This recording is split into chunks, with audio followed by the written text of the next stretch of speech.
Bonjour à tous, alors aujourd'hui nouvelle vidéo pour la nouvelle chaîne. Alors aujourd'hui je vais parler de l'habillement quand on fait du bushcraft ou du trail. Alors comme d'habitude mon avis n'engage que moi, vous en faites ce que vous voulez de mon avis, vous pouvez le critiquer ou n'importe quoi, mon avis c'est mon avis. Alors aujourd'hui donc on va s'attaquer à l'habillement pendant un trek ou une sortie bushcraft dans la nature. Alors je vois beaucoup de gens sur YouTube et tout porter des habits militaires. Alors moi j'ai rien contre le fait de porter des habits militaires parce que moi aussi j'en porte quand je pratique l'airsoft, mais entre nous sincèrement ce que je pense, et ça n'engage que moi encore, s'habiller en militaire, si on croise des gens dans des petits patelins, des trucs comme ça, généralement ça ne donnera pas une très très bonne image de vous, et des gens pourraient, je dis bien pourraient avoir peur. Enfin bon, ça m'est déjà arrivé parce qu'à une époque j'étais habillé en militaire quand je faisais des sorties, j'ai eu quelques remarques, du coup je m'habille à peu près normalement aujourd'hui. Alors ce que je porte moi, alors le plus généralement, donc quand je fais des sorties en printemps, été, automne généralement, quand il fait à peu près beau, ce que je porte c'est une chemise. Donc une chemise, celle-ci, je sais plus, je sais plus la marque exactement, mais je sais que je l'avais payé dans les 20 euros à peu près, quelque chose comme ça. Donc c'est une chemise vraiment très très résistante, donc avec des renforts au coude et des renforts dans le dos. Alors ça c'est vraiment très très bien, sachant qu'on s'abîme assez souvent les coudes quand on frotte par terre ou des trucs comme ça. Alors cette chemise, moi je préfère les chemises sincèrement parce que on peut aérer, on peut ouvrir un bouton quand on a chaud, un truc comme ça. Du coup c'est pas mal, on peut relever le col. Pour moi je préfère porter une chemise à manches longues de préférence, sachant que quand il fait plus froid ou quand on passe dans des ronces, donc on peut baisser les manches. Donc ça c'est pas mal, ça procure une protection supplémentaire. Euh, donc voilà, les chemises c'est ce que je porte. Donc là en couleur, je sais pas comment ils appellent ça, c'est un genre de sable ou quelque chose comme ça. Ensuite sur la tête, là en l'occurrence je ne porte rien parce que là il fait pas il n'y a pas tellement de soleil ni rien, du coup je porte rien sur la tête. Mais sinon quand je vais en montagne ou en montagne donc ou en plein été, je sors jamais sans une casquette ou sans un chapeau. Ça me paraît logique pour éviter l'insolation ou n'importe quoi d'autre. Donc ensuite sur les mains je porte des mitaines, en l'occurrence des mitaines d'escalade de la marque Camp. Donc celles-ci, elles sont vraiment toutes nouvelles. Donc elles sont neuves. Donc elles sont en cuir. Donc ça c'est très très bien. Ça procure une. Bah moi j'aime bien en fait avoir des mitaines, sachant que je manipule souvent des objets, du bois, du bois, que je coupe du bois, que je vais chercher des trucs, que je manipule donc pas mal d'objets en sortie. Du coup ça c'est pas mal d'avoir des gants. Enfin, moi je préfère les mitaines parce qu'on a le bout des doigts libre, donc on a une meilleure préhension, on peut mieux manipuler les petits objets. Donc ça c'est vraiment pas mal. Donc j'aime bien les mitaines et avoir une protection, sachant qu'on peut pousser les ronces, on peut prendre du bois sans risquer de se mettre une écharpe dans la main. Donc ça c'est vraiment pas mal aussi. Les mitaines Camp, donc celles-ci je les ai payées 15 euros je crois, quelque chose comme ça. Donc elles ont le dos en maille. Ici on a je sais pas, du plastique, du grip, donc voilà. Et ensuite on a du cuir, donc c'est vraiment des mitaines d'escalade parce que je pratique aussi l'escalade. Et donc je m'en sers aussi en falaise et en grande voie. Et donc ça c'est vraiment très très bien, donc ça procure une protection supplémentaire. Et aussi autre avantage, elle sèche hyper vite, donc ça veut dire quand vous suez dedans, ça sera à peu près sec en 20 minutes. Ou pareil quand vous traversez une rivière ou que vous allez vous baigner dans un lac, ça sera sec au bout de 30 minutes, à peu près. Donc voilà, je les enlève. Voilà. Donc le cuir il va finir donc par se former à ma main. Donc ça sera vraiment bien aussi. Sachant qu'après ça sera vraiment confortable. Donc là elles sont neuves du coup. Voilà. Donc sachant qu'avec ces mitaines aussi, quand on referme la main, il n'y a aucune gêne. Et on n'a pas besoin de forcer comme un bœuf, comme avec certains gros gants ou autre chose comme ça. Donc ensuite, ma montre, c'est une Casio. Donc c'est une Casio que j'ai achetée, je crois, à Decathlon, un truc comme ça. Donc c'est vraiment une petite montre. Je l'ai payé 25 euros, je crois. Donc là, une tête, elle est pas mal. Sincèrement, je l'aime bien. J'aime bien le cadran, donc avec les petits, toutes les petites fonctionnalités. Donc c'est une montre vraiment toute bête. Ça m'a coûté 25 €, donc c'est pas extrêmement cher non plus. Donc cela dit, si je la pète ou quelque chose comme ça, j'aurai pas de remords, plutôt que si j'achète une montre, une G-Shock Casio à 100 €. Bon, même si c'est plus résistant, si je la pète ou si je la fêle, là vraiment j'aurai vraiment les boules. Pareil, si j'achète une montre Luminox à, je sais plus, à 700 €, un truc comme ça, c'est pareil, je m'en voudrais de l'avoir pété ou de l'avoir rayé. Donc celle-ci, elle a quelques pètes déjà, je m'en fiche un peu. Donc celle-ci, elle a un éclairage, non, qu'est-ce que je dis? Elle a une batterie qui tient, comme ils disent, 10 ans. Donc ça, je sais pas trop si ça durera vraiment 10 ans. Qu'est-ce qu'ils disent d'autre? On a une étanchéité à 100 mètres, donc ça m'étonnerait que je plonge à 100 mètres avec. Et donc on a un petit éclairage. Donc par contre l'éclairage il est vraiment moyen, il est vraiment bof. Donc là on le verra pas je pense si je l'allume. Donc c'est vraiment une petite LED qui allume le cadran. Donc ça c'est pas super. Vraiment l'éclairage Casio c'était bof là. Donc ensuite qu'est-ce qu'on a d'autre sur cette montre? Là comme vous pouvez le voir on a donc l'heure dans le monde. Donc on a 4 heures pardon, déjà présélectionnées.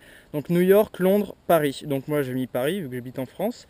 Donc en heure principale. Mais sachant qu'après on a l'heure dans 40 villes du monde je crois. Donc sur tous les fuseaux horaires de la planète. Donc ensuite qu'est-ce qu'on a sur cette petite montre? On a au milieu un petit cadran à aiguille. Donc ce qui est pas mal si on veut lire l'heure quand on utilise le timer ou le chronomètre. Donc c'est pas mal aussi. Sachant que c'est une montre digitale, donc comme vous avez pu le remarquer, et une montre digitale, le problème c'est que quand on n'a pas de boussole, en situation de survie ou quand on veut vraiment faire du bushcraft pur, donc on peut pas trouver les points cardinaux avec une montre digitale. Donc là c'est pas mal d'avoir mis ce petit cadran au milieu. Donc voilà, donc comme je l'ai dit, elle fait aussi, elle a 5 alarmes, donc ça c'est vraiment bien. Et là aussi un timer, donc un compte à rebours et un chronomètre. Et ça, c'est vraiment pas mal. Donc voilà pour ma montre, payée 25 € à Decathlon. Ensuite, on va passer au bas. Donc, comme certains pourront le remarquer, je porte le pantalon Bear Grylls. Donc Bear Grylls de l'émission Man vs Wild.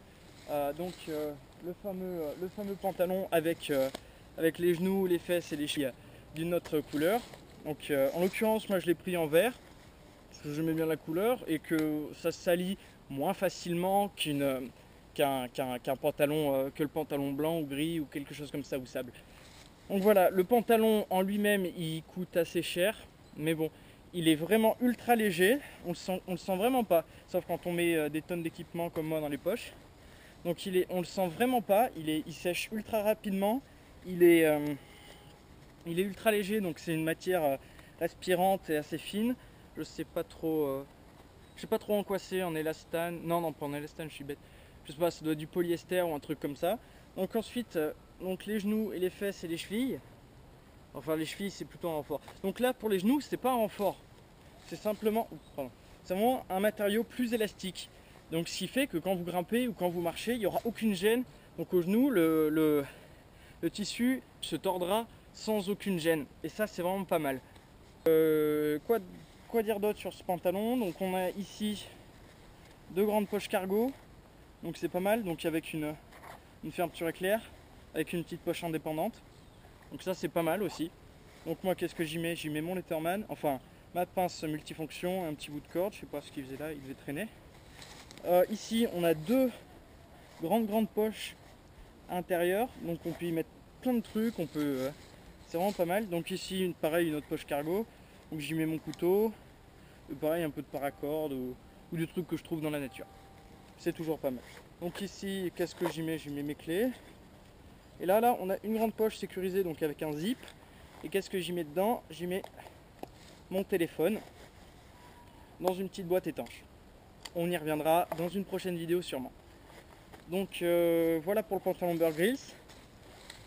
Ensuite mes chaussures.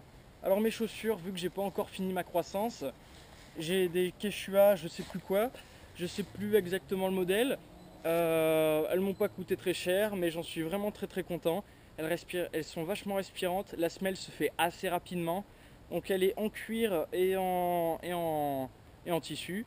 La semelle, elle est top, elle absorbe vachement bien les chocs. Elle retient à peu près l'eau, donc on peut marcher dans une petite rivière avec. On n'aura pas les pieds trempés. On peut marcher dans la neige aussi avec. C'est pas une gêne parce que je l'ai déjà fait. Et bon, inévitablement, ça finira bien par se remplir et vous aurez les pieds trempés, mais bon.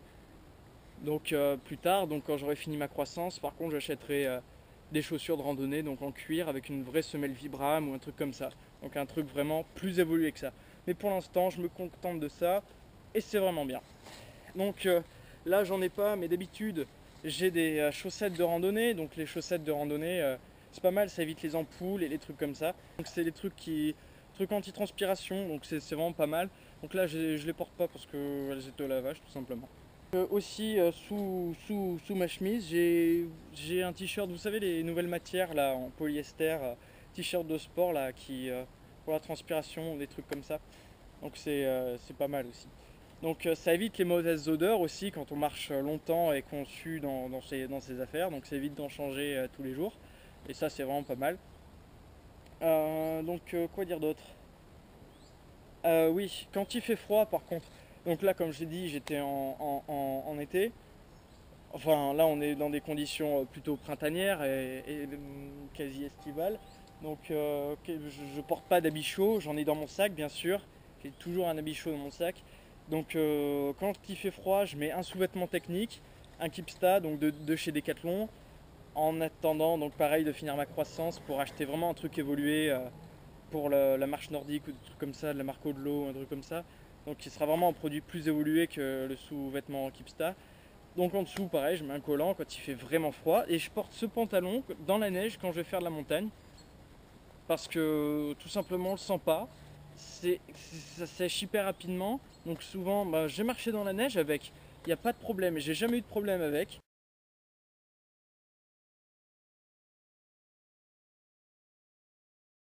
C'était vraiment, il est vraiment top ce pantalon. Donc ensuite, qu'est-ce que je porte? Donc je porte des polaires. Donc je préfère privilégier des polaires assez épaisses, donc pour avoir vraiment chaud.